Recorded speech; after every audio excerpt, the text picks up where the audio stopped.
If your Daikin Inverter AC shows C9 error and stops cooling, You may think the gas has leaked or the compressor is damaged. don't worry. This is a very small issue. This problem is not related to gas or compressor. Your Daikin AC might show C9 error due to a faulty room temperature sensor. On this channel, we explain AC errors in simple language, one error at a time. Before we start, subscribe to the channel and hit the bell icon for more updates. Don't forget to like the video. This sensor tells the PCB how much cooling is needed.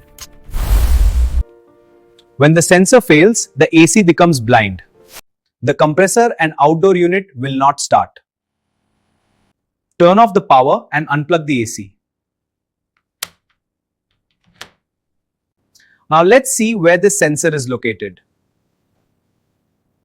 Open the front cover and remove the filters.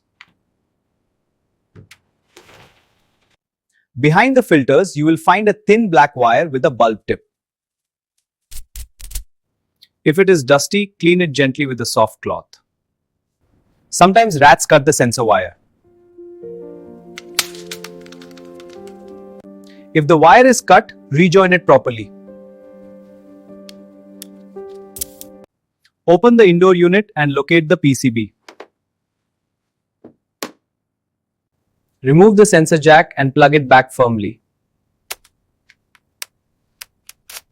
If the problem remains, the sensor must be tested. Set your digital multimeter to 20k ohms range. Never test the sensor while connected to the PCB. Place the probes on the two sensor terminals. At normal temperature, it should show around 10k ohms. OL or zero reading means the sensor is faulty. Now warm the sensor using your hand. If the sensor is good, resistance will decrease. No change or sudden jump means sensor is out of value. Replace the sensor with a new one. Turn on the AC after installation.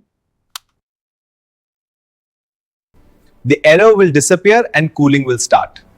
Subscribe for more AC repair secrets and tips. Drop your questions in the comments. See you in the next one. If you're enjoying this, hit like, subscribe, and drop a comment below. Your support helps us make more great content.